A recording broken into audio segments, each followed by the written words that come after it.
Salam sejahtera yang saya hormati Bapak Ibu dosen penguji. Perkenalkan, nama saya Pak Asram, NIM 15 20 25 01 04 21 67 dengan LPTK Institut Agama Kristen Negeri Ambon, guru dari SMTK Setia Seriti dan sekaligus peserta PPG dalam jabatan tahun 2025.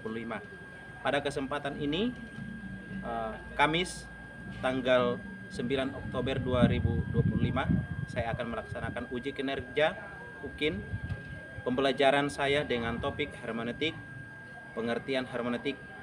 Besar harapan saya Bapak Ibu dosen penguji berkenan memberikan masukan dan saran yang membangun untuk peningkatan profesionalisme saya sebagai guru. Selamat menyaksikan. Shalom, selamat siang anak-anak. Selamat siang, Pak. Berdiri siap. Ibu PPK. PPK, religius, nasionalis, mandiri, gotong royong, integritas. Ucapan salam kepada Pak Guru. Selamat siang, Pak. Selamat siang. Oke, baik. Bagaimana kabar anak-anak pada siang ini? Puji Tuhan, baik, Pak. Semua sehat? Sehat, Pak. Nah, puji nama Tuhan, semua sehat oleh karena anugerah Tuhan. Kita bersyukur bahwa hari ini kita ada oleh karena kemurahan Tuhan. Ya, untuk Mas Do diri.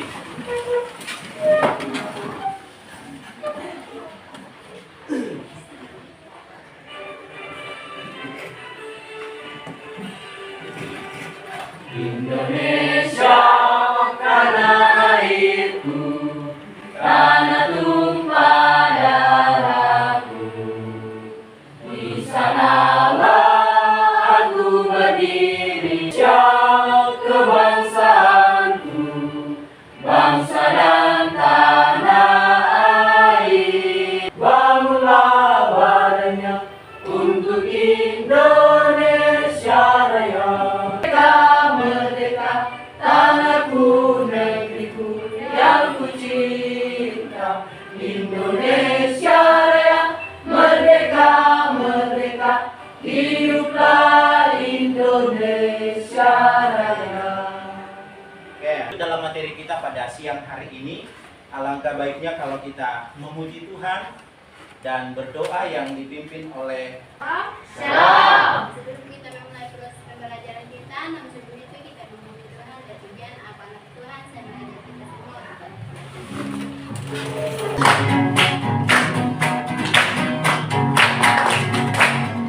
Aku anak Tuhan, selamat sekarang. Tak boleh serupa dengan dunia. Aku anak Tuhan, selamat sekarang. Hidupku jadi miliknya.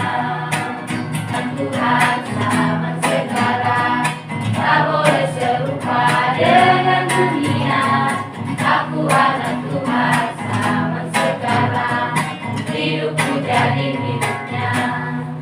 Syukur hormat kami panjatkan kehadirat Tuhan, di mana pada saat ini ya Tuhan kami ketabahan dalam mengajar dan memimpin kami kepada siang ini Tuhan. Lanjutan akan pembelajaran kami serahkan kepada tangan pengasihan-Mu hanya di dalam nama Yesus Kristus. Amin. Amin. Terima kasih. Dalam materi kita mengenai hermeneutik, Bapak mau absen dulu. Apakah semua hadir? Hadir, Pak. Ada yang tidak hadir? Ada. Ada. Jessica, Nikos, Hadir Pak. Octaviana, Siri, Hadir Pak. dan anak-anak semua dalam keadaan sehat. Ya, baik. Kita akan masuk dalam materi kita, namun Bapak akan mengawali satu pertanyaan. Ya, minggu lalu kita belajar tentang apa? Iya, pengertian hermeneutik. Bagaimana kita menafsir dengan baik, bagaimana kita memahami konteks Alkitab dengan baik dan benar. Ya, jadi Alkitab adalah firman Tuhan yang menjadi pedoman bagi hidup setiap orang percaya. Namun agar kita memahami isi Alkitab dengan benar, kita perlu mempelajari dengan cara yang tepat, dengan cara tulis dalam teks tersebut, ya. Kemudian kita perlu tidak cukup hanya membaca, kita harus menafsirkan atau memahami makna. Bukan hanya menafsir, tetapi kita harus memahami maknanya. Ya, nanti akan ada contoh makna seperti inilah yang disebut dengan hermeneutik. Jadi seni dan ilmu untuk menafsirkan Alkitab dengan benar agar kita mengerti maksud Tuhan dan tepat menerapkannya dalam kehidupan kita. Menafsir kenal, karena menafsir sama halnya kita memberitakan Injil. Tentu ada kompetensi atau inti kompetensi dasar yang ingin dicapai, yang ingin anak-anak capai. Yang pertama, bagaimana menghayati dan mengamalkan ajaran agama.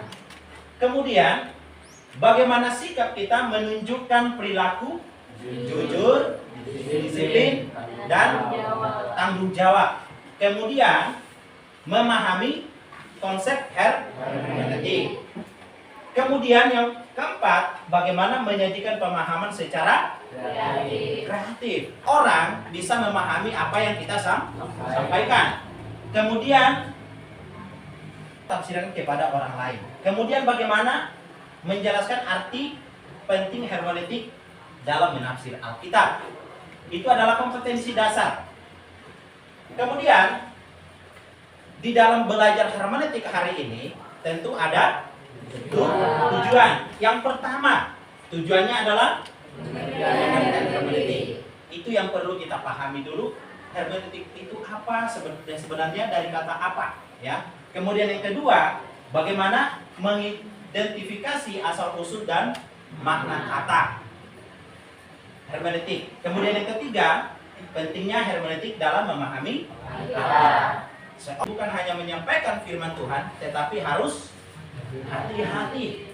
Karena apa yang kita tulis, apa yang kita ucapkan, itu harus sesuai dengan firman. Tadi ada tujuan, ya, yaitu pengertian hermeneutik. Kita melihat bahwa kata hermeneutik berasal dari yaitu apa? Ya, yang berarti menafsir, menjelaskan, atau menerjemahkan. Itu adalah tujuan dari hermeneutik, pengertian hermeneutik. Bukan hanya menafsir, tetapi harus apa? Menjelaskan. Ya, ternyata kita Allah dapat dipahami dengan benar. Itu adalah tujuan. Ya. Kemudian seketika membaca, ya, tadi itu bahwa ada tujuannya, ternyata dalam pandangan orang Kristen bahwa ada contoh juga yang diberikan, yaitu seketika membaca ayat, ya, tetapi tentang apa? Iya, ternyata bahwa berbicara domba, tetapi berbicara tentang kasih, ya. Nah, ternyata tujuan hermeneutik juga di sini kita harus memahami apa makna, ya. Kemudian dalam kehidupan kita sebagai seorang penafsir, konteks sejarah. Jadi dalam menafsir itu, dalam hermeneutik, belajar hermeneutik itu kita harus melihat latar belakang sejarah, budaya, kemudian apa? Letak ya, tanpa hermeneutik, seseorang bisa saja menafsirkan Alkitab, ya, secara keliru, ya, atau tidak sesuai dengan isi firman Tuhan. Jadi orang bebas saja apa? Bebas menafsir, buat renungan tanpa melihat teks Alkitab dengan hati yang taat dalam isi tentang kasih ini. Ya, seorang penafsir dengan baik. Ya. Kemudian dalam hermeneutik mengajarkan kita bagaimana menerapkan firman Tuhan dalam kehidupan modern. Firman Tuhan menjadi dasar kuat, mengerti bagaimana dia harus menerapkan karena dia hidup di dalam zaman modern. Ya. Nah, contohnya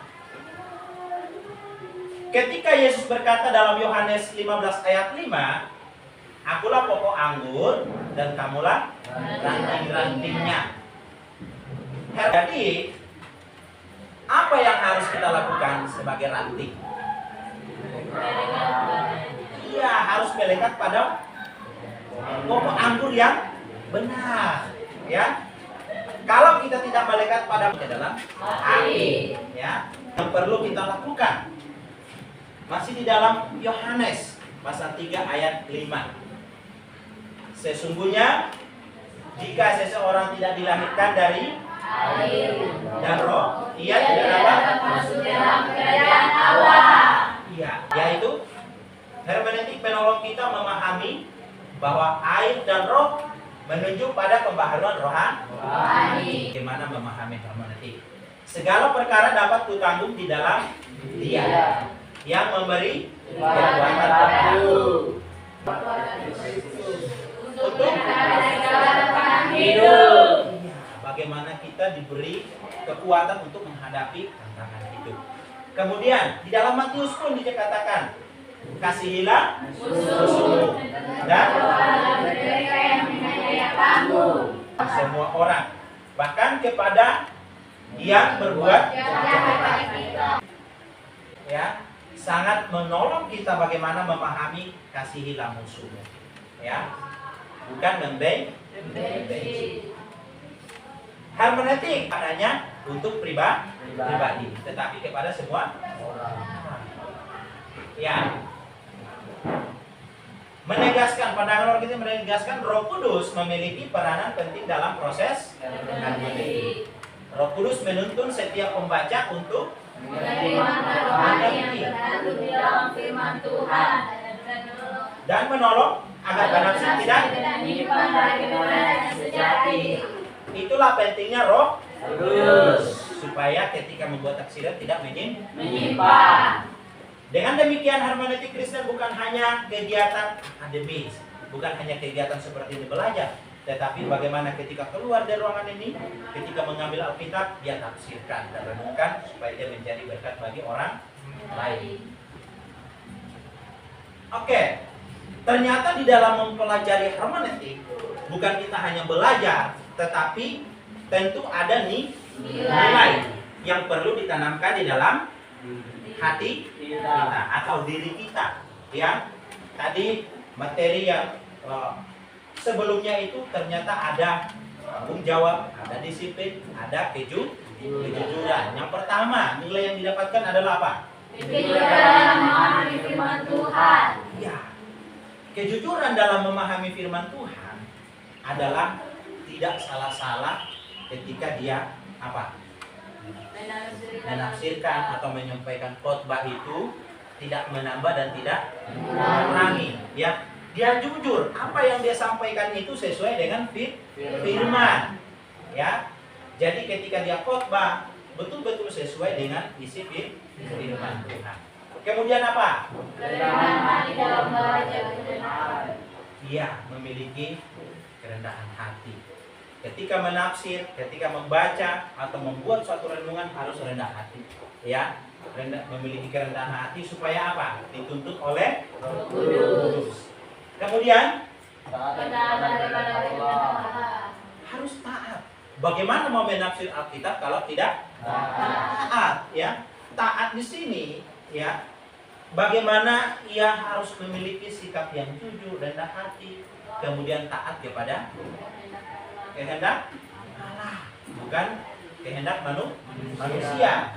Jangan takut bahwa saya harus rendah hati supaya saya takut kepada manusia, tetapi takut atau taat kepada kehendak Allah. Kemudian tanggung jawab, ya, tanggung jawab dalam menafsir, menyampaikan tafsiran yang benar. Oke, dari semua materi yang Bapak sudah paparkan, ya, bagaimana memahami hermeneutik, bagaimana harus menjadi seorang penafsir yang baik, yang benar, jujur dan disiplin, taat, ya. Hermeneutik adalah cara apa?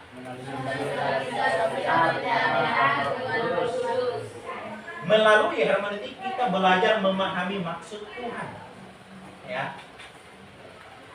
Bukan sekedar membaca kata-kata dalam Alkitab.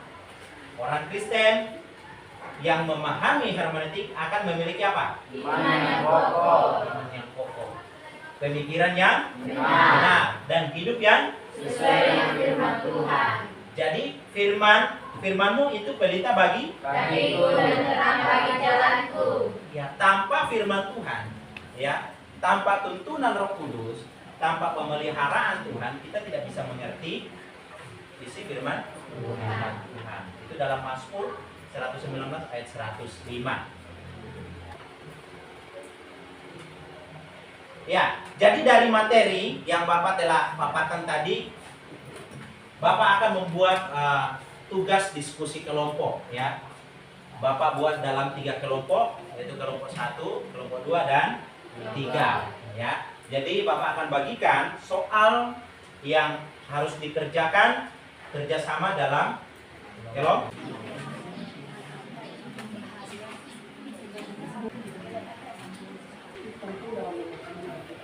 Jawaban yang di sini yang pertama tentang apa arti kata hermeneutik. Nah, hermeneutik di dalam bahasa Yunani itu menggunakan kata hermeneutik Jadi, hermeneutik bukan hanya menerjemahkan kata demi kata di dalam Alkitab, tetapi juga mencari makna yang sesungguhnya tentang apa yang dimaksud dengan penulis aslinya di dalam Alkitab. Dengan demikian, hermeneutik juga membantu kita untuk yang ditulis oleh para penulis Alkitab di dalam suatu kebenaran. Jadi, mengapa hermeneutik ini penting kita pelajari dalam memahami Alkitab? Jadi, di dalam memahami Alkitab penting yang namanya kita belajar tentang hermeneutik, supaya kita tidak menyesatkan banyak orang tentang apa yang kita tafsirkan, keluarkan tanpa sesuai dengan kebenaran. Itulah hasil diskusi kami kelompok 1. Salam Tuhan Yesus. Oke, berikan tepuk tangan. Ya, itulah hasil diskusi kelompok 1 bagaimana memahami hermeneutik dengan baik. Sekarang kita akan mendengarkan hasil diskusi dari kelompok 2. Berikan tepuk tangan dulu. Oke, silakan majelis Pak.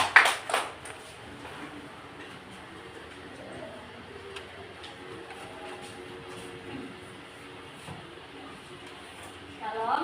Shalom. Kesempatan yang diberikan kepada kami untuk memaparkan materi atau hasil diskusi kami mengenai bagaimana hermeneutik membantu kita menafsir Yohanes 3 ayat 5 dengan benar dan nilai apa yang harus dimiliki seorang penafsir Alkitab. Nah, dalam Yohanes 3 ayat 5 berbunyi, sesungguhnya jika seorang tidak dilahirkan dari air dan roh, ia tidak dapat masuk ke dalam kerajaan Allah. Tanpa hermeneutik, seseorang bisa menafsirkan bahwa roh dan air yang dimaksud di sini sebagai air biasa saja, tetapi melalui hermeneutik dapat menolong kita untuk memahami konteks percakapan Yesus dengan Nikodemus bahwa air dan roh yang dimaksud di dalam konteks Alkitab ini adalah bagaimana kelahiran baru yang dikerjakan oleh Roh Kudus itu yang merupakan pribadi ketiga dari Allah Tritunggal. Nah, hermeneutik membantu kita untuk menolong kita dalam memahami makna rohani dari setiap teks yang sesuai dengan apa yang dimaksud dengan penulis itu dan dengan karya Roh Kudus dalam karya keselamatan. Kemudian poin yang kedua, nilai apa yang harus dimiliki seorang penafsir. Yang pertama adalah sikap jujur. Artinya bahwa bagaimana seorang penafsir harus jujur dalam menafsirkan setiap konteks Alkitab, di mana ia tidak menambah atau mengurangi setiap isi dari firman Tuhan itu. Nah, yang kedua itu rendah hati, di mana seorang penafsir harus menyadari bahwa kebenaran sejati itu berasal dari Allah itu sendiri, dan bahwa seorang penafsir tidak akan mampu menafsirkan Alkitab tanpa adanya tuntunan dari Roh Kudus. Yang ketiga yaitu sikap yang taat. Artinya bahwa seorang penafsir tidak hanya sekedar mengetahui tentang kebenaran firman Tuhan, tetapi bagaimana ia mampu melakukan dan menerapkan setiap firman Tuhan di dalam kehidupannya. Dan yang terakhir yaitu bertanggung jawab. Artinya bahwa seorang penafsir tidak menafsirkan atau tidak memaparkan penafsirannya yang menyesatkan banyak orang, tetapi biarlah seorang penafsir bertanggung jawab untuk menuntut orang ke jalan yang lebih benar melalui tafsiran-tafsiran tentang firman Tuhan yang telah mereka kerjakan. Oke, itu saja untuk diskusi dari kami. Terima kasih, Tuhan Yesus memberkati. Shalom. diskusi kelompok 2 ya, harus taat, rendah hati, dan bertanggung jawab. Sekarang yang terakhir, kelompok 3. Dipersilakan untuk membacakan hasil diskusi kelompoknya. Berikan tepuk tangan dulu. Shalom. Shalom. Terima kasih atas kesempatan yang diberikan kepada kami kelompok 3 untuk menyampaikan hasil diskusi kami yang membahas tentang menurut pandangan Kristen apa yang dimaksud dengan hermeneutik Alkitab dan mengapa penting bagi orang percaya untuk memahami Alkitab melalui pendekatan hermeneutik yang benar, dan bagaimana peran Roh Kudus dalam proses hermeneutik Kristen ketika seseorang menafsirkan firman Tuhan agar tidak menyimpang dari kebenaran Alkitab. Nah, jawaban kami di pertanyaan yang pertama yaitu hermeneutik Alkitab dalam pandangan Kristen adalah ilmu dan seni menafsir firman Tuhan dengan benar sesuai dengan maksud Allah dan yang diwahyukan melalui perintis Alkitab, penulis Alkitab. Pendekatan hermeneutik yang benar penting bagi orang percaya agar tidak menafsirkan Alkitab secara keliru berdasarkan pandangan pribadi atau budaya manusia. Dengan hermeneutik yang benar, seseorang dapat memahami pesan Allah secara utuh, menemukan makna rohani yang mendalam, serta menerapkannya dalam kehidupan sehari-hari sesuai dengan kehendak Tuhan. Nah, jawaban kami di poin yang kedua yaitu Roh Kudus berperan sebagai penuntun dan penerang dalam proses hermeneutik Kristen. Ia menolong setiap pembaca untuk memahami makna sejati dari firman Tuhan, membuka hati dan pikiran agar dapat menerima kebenaran dengan rendah hati. Tanpa bimbingan Roh Kudus, penafsiran dapat menjadi dangkal atau menyimpang dari maksud ilahi. Oleh karena itu, setiap orang percaya harus berdoa dan bergantung pada pimpinan Roh Kudus agar hasil penafsirannya sesuai dengan kebenaran Alkitab dan membawa pertumbuhan iman yang sejati. Yaitu saja hasil diskusi kami. Sekian dan terima kasih. Shalom. Oke, berikan tepuk tangan untuk kelompok 3. Dari 2 kelompok yang tampil itu masih kurang. Artinya bahwa ternyata semua yang 3 pertanyaan itu atau 3 soal yang dikasih ternyata semua saling melengkapi, ya. Karena tanpa Roh Kudus seseorang tidak bisa menafsir. Luar biasa ya. Pengertian hermeneutik bukan hanya sekedar kita menafsir, tetapi bagaimana kita harus memahami Alkitab dengan baik. Ya. Jadi dari semua pertanyaan atau soal yang sudah Bapak kasih ke kalian, kita akan melihat kesimpulan ya dari semua materi atau semua hasil diskusi kelompok. Ya, jadi kembali bahwa hermeneutik adalah cara menafsir Alkitab secara benar dengan bantuan Roh Kudus. Melalui hermeneutik kita belajar memahami maksud Tuhan, bukan sekedar membaca kata-kata dalam Alkitab. Orang Kristen memahami hermeneutik akan memiliki iman yang kokoh, pikiran yang benar, dan hidup yang sesuai dengan firman Tuhan. Penting hermeneutik kita lakukan, kita praktekkan di dalam kehidupan kita hari lepas hari. Oke, kemudian ya sebagai penutup, ya untuk kelompok 1,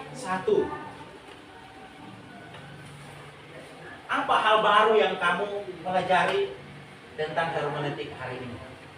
Silakan kelompok 1. Shalom. Shalom. Terima kasih atas apa hal baru yang kami dapatkan? Jawaban di sini hal baru yang kami dapatkan itu kita bisa dapat menafsirkan Alkitab dengan benar sesuai dengan apa yang dimaksud oleh Allah dan apa yang dimaksud oleh penulis asli. Oke, terima kasih. Itulah hal baru yang didapatkan oleh kelompok 1. Sekarang kelompok 2. Bagaimana kamu menerapkan cara menafsir firman Tuhan dalam kehidupan sehari-hari? Terima kasih dari kelompok ini. Bagaimana kamu akan menerapkan cara menafsirkan firman Tuhan dalam kehidupan sehari-hari, itu dengan cara belajar firman Tuhan dengan baik, belajar cara menafsir yang baik, dan setiap penafsiran yang kita keluarkan itu tidak menyesatkan Oke, terima kasih. Berarti harus belajar dengan sungguh-sungguh supaya bisa mengerti tentang firman. Ya. Untuk kelompok 3, hal baru apa yang kamu dapatkan ketika belajar hermeneutika hari ini? Terima kasih atas pertanyaannya. Hal baru yang kami dapatkan dalam pelajaran hermeneutik pada saat ini yaitu kita dapat menafsir Alkitab dengan benar agar tidak menyimpang dari kebenaran Alkitab dan dapat dipahami oleh semua orang ketika kita menafsir dengan benar. Oke, berarti kita harus ketika belajar hermeneutik harus betul-betul memahami supaya tidak membuat orang lain itu tersesat. Ya. Oke, berikan tepuk tangan dulu untuk semua kelompok.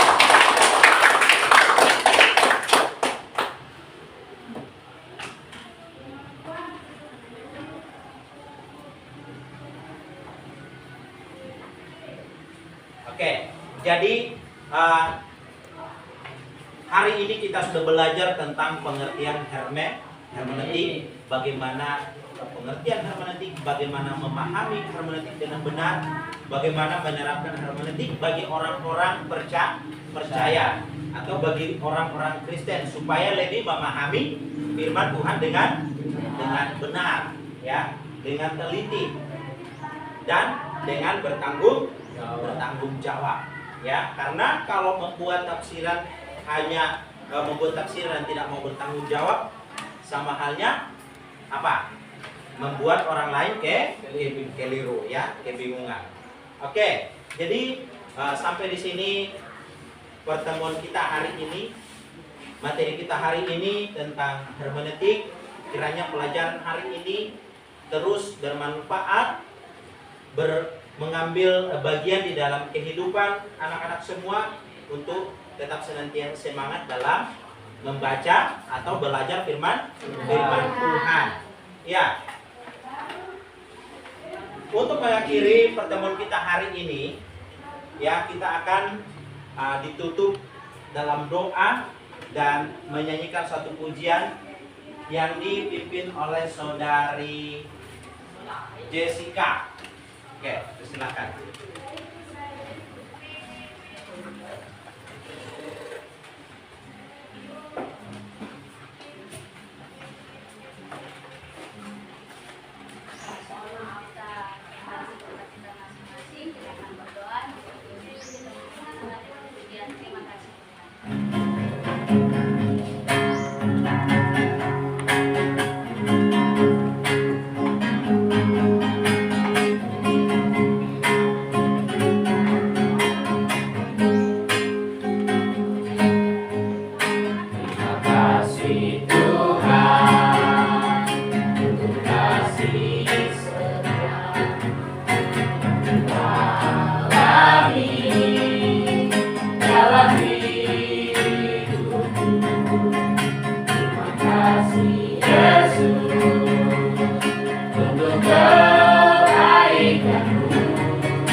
Kesempatan yang telah Tuhan berikan kepada kami untuk kami boleh belajar di mata pelajaran hermeneutik. Tuhan, dalam segala keterbatasan kami memohon kiranya Tuhan membantu kami memahami agar kami boleh memahami setiap benih-benih kebenaran firman-Mu. Mampukan kami Tuhan untuk menjadi seorang penafsir yang dapat membantu orang-orang memahami firman-Mu dengan baik, dan biarlah setiap kami dapat menjadi berkat bagi setiap orang lain. Bahkan hamba-Mu Pak Pasra yang telah mengajar kami pada siang hari ini. Kiranya Tuhan juga senantiasa memberkati, biarlah senantiasa dapat terus diberkati, dan biarlah senantiasa dapat menjalankan tugasnya dengan baik. Terima kasih Tuhan untuk pemeliharaan dalam pembelajaran kami pada siang hari ini. Dan kehidupan kami sepanjang hari ini tetap kami pertaruhkan dalam tangan kekasihan-Mu. Biarlah tangan Tuhan yang akan senantiasa